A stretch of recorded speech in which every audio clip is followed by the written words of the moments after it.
सारला सांस्कृतिक परिषदर 53तम वार्षिकोत्सव धर्म हेउची विश्वर मधुमय करिबा। सहरर अग्रणी सांस्कृतिक अनुष्ठान सेक्टर 6 स्थित सारला सांस्कृतिक परिषद तरफरु 53तम वार्षिकोत्सव और संवर्धना सभा महासमारोह अनुष्ठित हो जाइछि।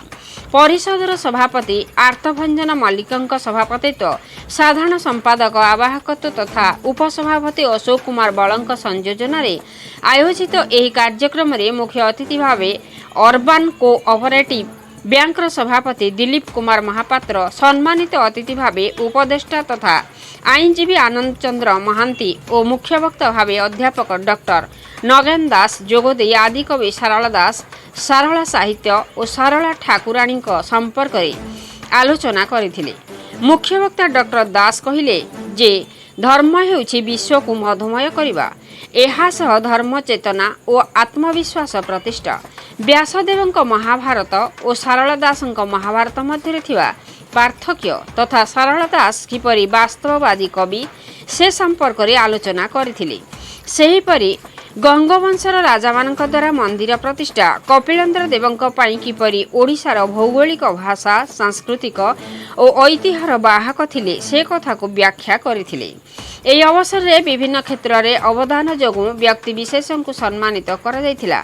शिक्षाविद प्रशांत कुमार पति को चलित वर्ष सम्मानजनक आदिकवि सारला दास पुरस्कार, नाट्यकार गंगाधर जेना को सारला सम्मान, समाजसेवी रघुबल को स्वर्गत निराकार महापात्र को स्मृति सारला सेवा सम्मान, सांबादिक सत्यानंद बेहेरा को सारला संजय सम्मान, सांबादिक तथा कवि कुंज बिहारी राउत सारला नारद सम्मान, समग्र राज्य रे युक्त 2 परीक्षा रे प्रथम स्थान अधिकार करिथिबा सुश्री सह स्मृतिलेखा पट्टनायक को सारला मेधा पुरस्कार और मूर्ति कारीगर कार्तिक चंद्र साहू को सारला मृणयी शिल्पी सम्मान रे सम्मानित करा जायथिला।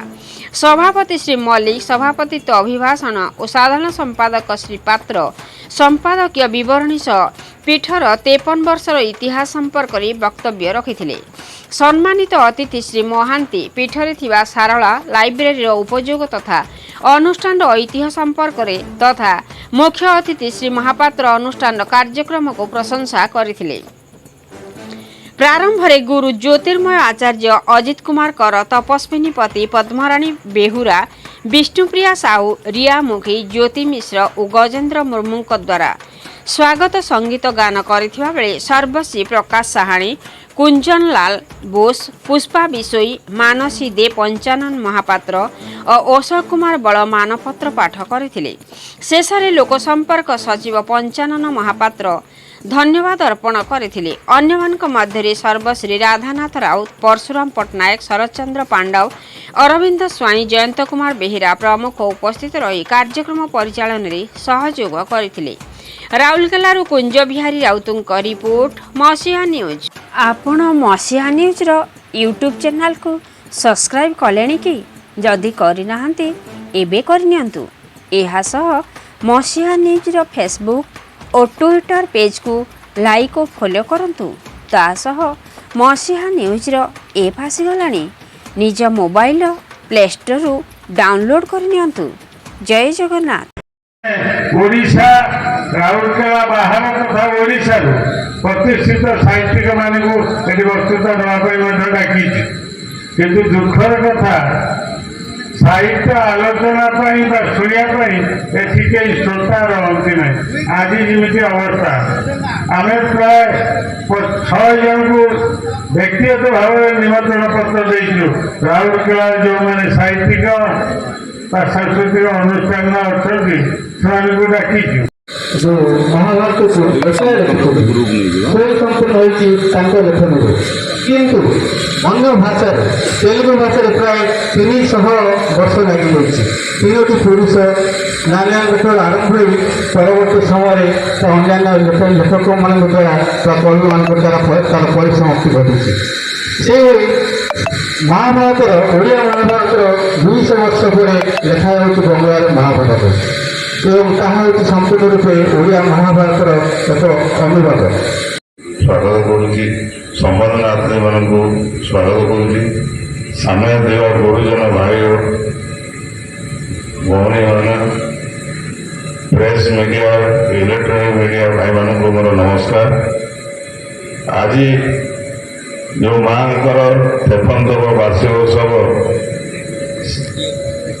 साहित्य सभा जो हवा को जाऊँगी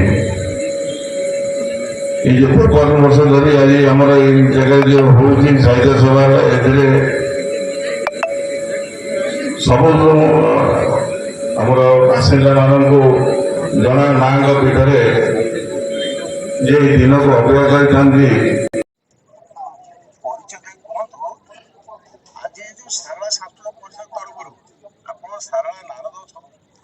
सम्मान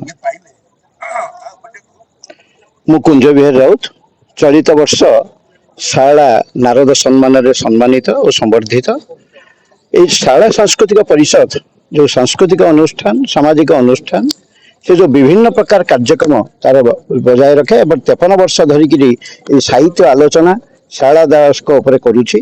तेणु चलित वर्ष से माने एक सुंदर आलोचना चक्र सह सब विशिष्ट व्यक्ति मान जो मैंने अच्छा विभिन्न क्षेत्र में पारदर्शिता लाभ कर संवर्धित करा अवसर में मते सांबादिक और साहित्य क्षेत्र में स्वतंत्र अवदान जो शाला नारद सम्मान रे सम्मानित करा।